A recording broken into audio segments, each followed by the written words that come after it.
What's up mga Lodi? Boss Jack TV here. Isang umating kwentuhan na naman ang ating pagsasamahan ngayong umaga. Ngayong nga po umaga ito ay narito tayo sa SMD Park.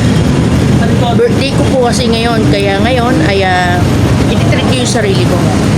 Ngayon ay susubukan natin itong pinakabagong Jollibee Crunchy Chicken Sandwich. At ang in-order ko po ngayon ay chili cheese at sinamahan ko ng iced tea. Okay, alright. So, titimusan na natin. At samahan nyo ako kasi may pag-uusapan tayo mamaya. Alright, ito na.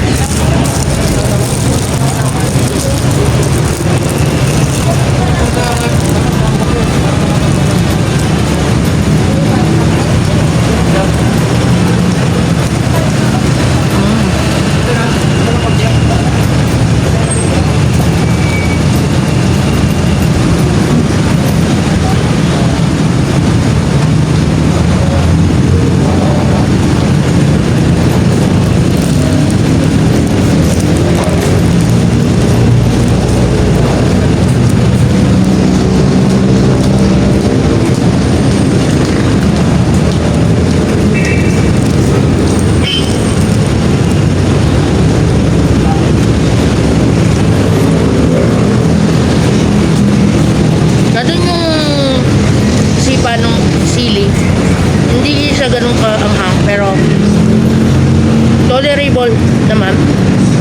Kayang-kaya.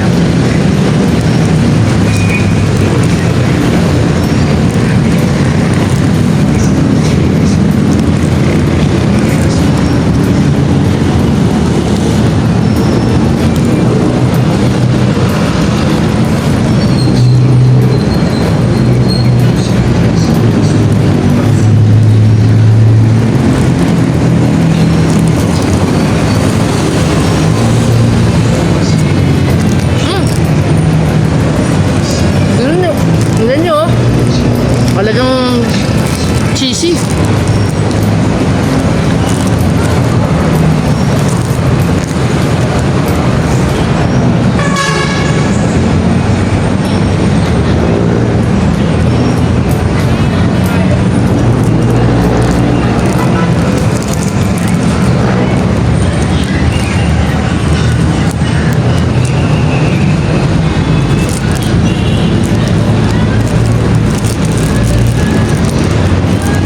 Sisimutin natin yung cheese.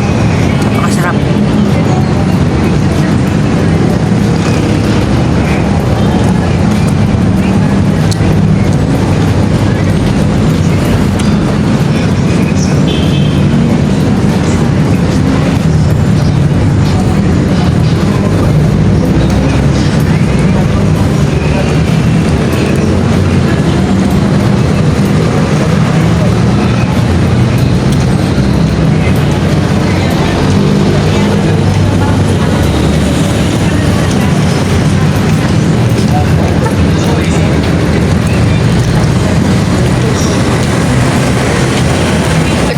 Bago ng Jollibee Crunchy Chicken Sandwich na flavor nga ay chili cheese, panalo.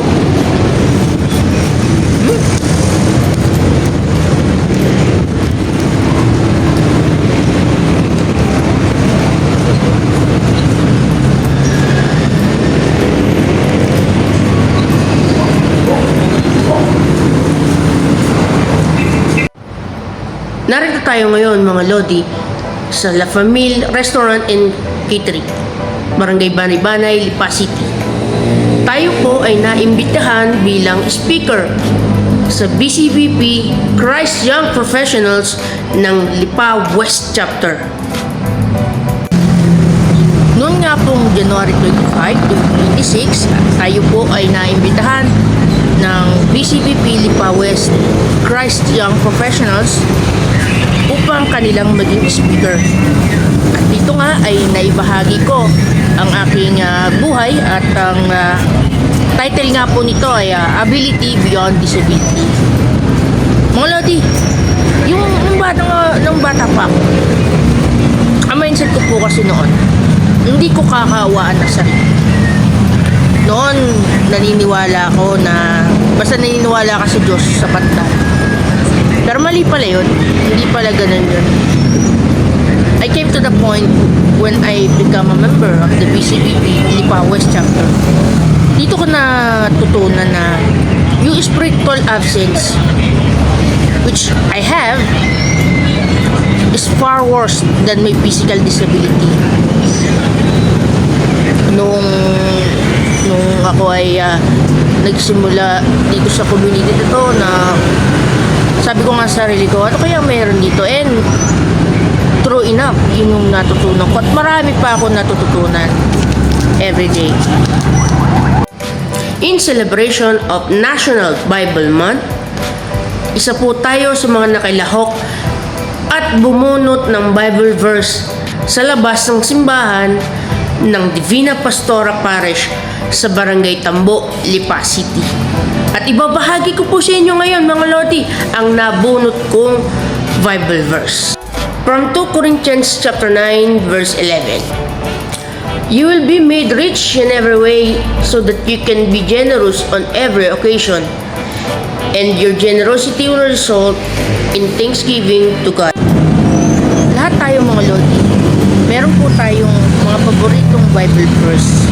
At ito po ang favorite Bible verse ko na nagmula sa James chapter 1 verse 2 to 3. And it says, consider it pure joy, my brothers and sisters, whenever you face trials of many kinds, because you know that the testing of your faith produces perseverance.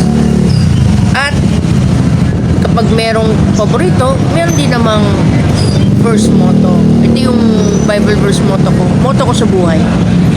Nanggaling naman sa Joshua chapter 1 verse 9. Have I not commanded you? Be strong and courageous. Do not be afraid. Do not be discouraged. For the Lord your God will be with you wherever you go. Ang ganda, no? Doon sa aklat ni James, makikita natin na yung palang mga pagsubok na kinakaharap natin, marami palang blessings ang darating sa atin. Yan din tunay. Kasi noong 2024, mga Lodi, sa para po sa kabatiran na lahat, nung po ako po ay naoperahan sa aking lump dito sa aking leg, noong September 2024 nga, ay pagkatapos ng 2025, sunod-sunod yung blessings na natatanggap ko. Ang dami, many to mention. Ngayon, isa na doon siyempre, tayo po ay naging Environment Caring Ministry Coordinator dito sa Lipa West Chapter ng BCBP. And then, dito po sa Joshua, which is my motto in life, makikita natin na sinasabi dito ng Diyos na maging matapang, huwag matatakot kasi nadyan lang naman siya, hindi niya tayo iiwan. Yun yung bagay na talagang kinakabit ko sa sarili ko na sinasabi ko lagi na hindi ko dapat problemahin kung ano ang mga mangyayari sapagkat si Lord hindi naman niya ako pangbayan at lagi lang siya nandiyan. Thank you, Lord. I just want to thank you, Lord. Boss Jack TV here. Until the very next time, I'm out.